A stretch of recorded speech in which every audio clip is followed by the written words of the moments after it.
Hey everybody, I'm Axel, the Wonder Shredding Witch. Thank you for joining me today. I hope you're all having a wonderful week so far. Today I'm going to be discussing my least favorite tropes related to our MCs and protagonists.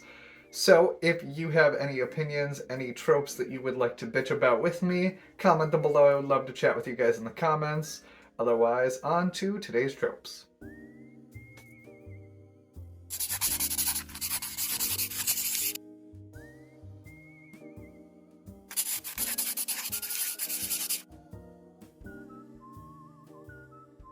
To start off this list, though generally it's a man, the brooding character, the brooding hero. Can you even be the main character if you're not emotionally damaged and unavailable? And if you're a man, toxically masculine because we're emotionally damaged and we can't show emotions. We just have to be an asshole all the time.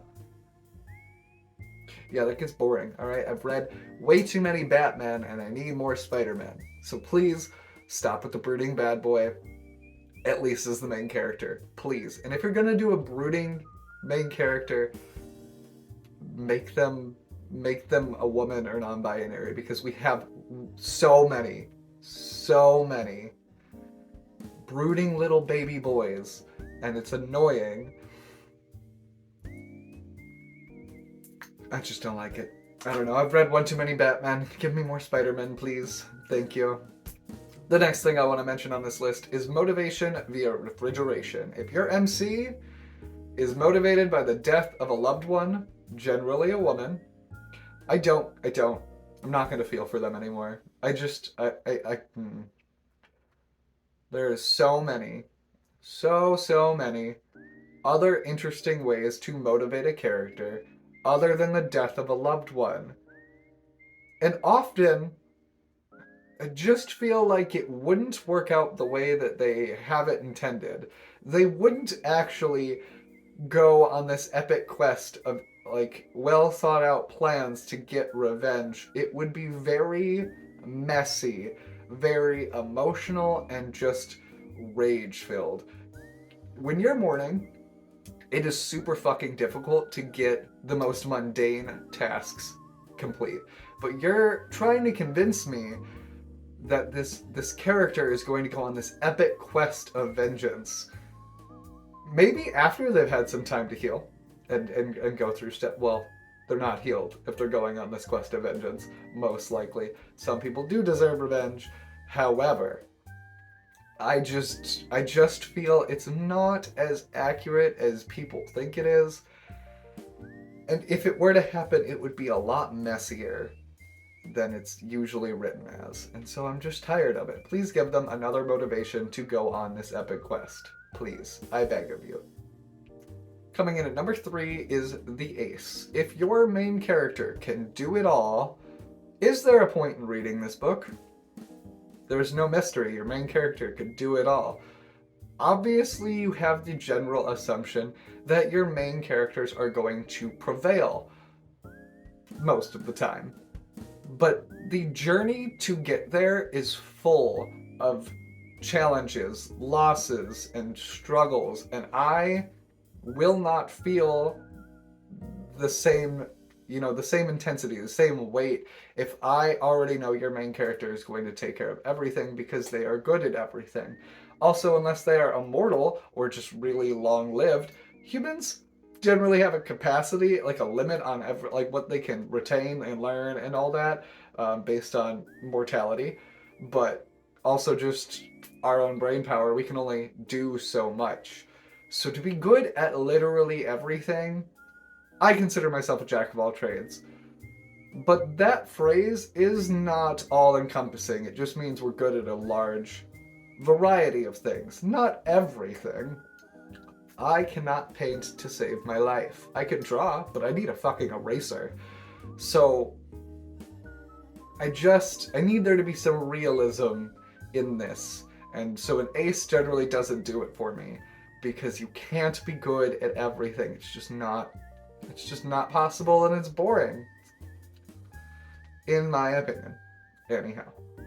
Coming in at number 2 is the goody goody. Now, as I mentioned last video, I love Aang, but you can't energy bend everybody and take away everyone's power. There are some times where you need to take more permanent action. And generally, when you have a goody-goody, they ignore the cannon fodder that they have massacred, slaughtered, or whatever. We're going to ignore that. But when it comes to the big bad, we're going to spare his life. One of the few problems I have at Avatar is that he does respect life so much, but then in the season 1 finale, he totally wipes out firebenders. They're drowning in that freezing water with metal armor. Like, you can't convince me that several hundred of them didn't die.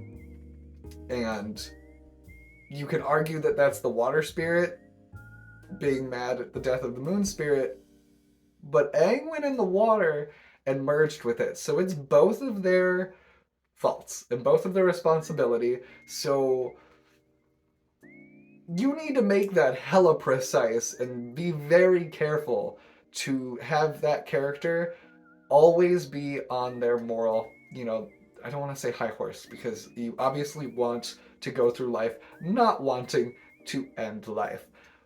But it needs to be consistent. And most of the time it's not. And so maybe that's why I don't like it, but I also just read a lot of high stakes fantasy and sci-fi where the option is to just defeat the enemy. And sometimes in real life, peaceful communication and peaceful protests don't do it. A conversation will not always fix the problem. Sometimes you do need to defeat the bad guy. And so goody-goodies just don't do it for me. I'm sorry. Coming in at number 1, and one of the things that I hate more than anything is if you make your main character invincible or untouchable. It's boring. You're removing all the weight out of the whole story. I don't need to read it. I know your main character wins. I know he doesn't get harmed. I'm just worried about side characters at this point, and I like there to be a hint of danger for your main character. I'm fully for maiming, disfiguring, scarring, traumatizing, and even killing your main character, because we are so used to them being safe due to plot armor, and I just think it's boring. Thankfully, we haven't gotten a lot of Supermans in our writing today, and even Superman, as big and bad as he is, has not just the kryptonite weakness, but a lot of you forget that he has a weakness to magic. He has weaknesses. But even with those two weaknesses, he is just very much invincible, and it's boring because of the Worf effect, where you're going to hit him to take him out of the fight for the 30 seconds or whatever. It really shouldn't actually take him much time to recover at all because of how strong he is, but when he's Worfed, the big bad is coming, and you know that there's someone not to mess around with. And there are some things you can get out of that, but not usually with a main character. Your main character should not be the one that's invincible, because though there are fates worse than death, I really just appreciate those being dished out either to enemies, side characters. If you do have a main character who is invincible or almost, invincible, you have to do so much extra work to make it interesting.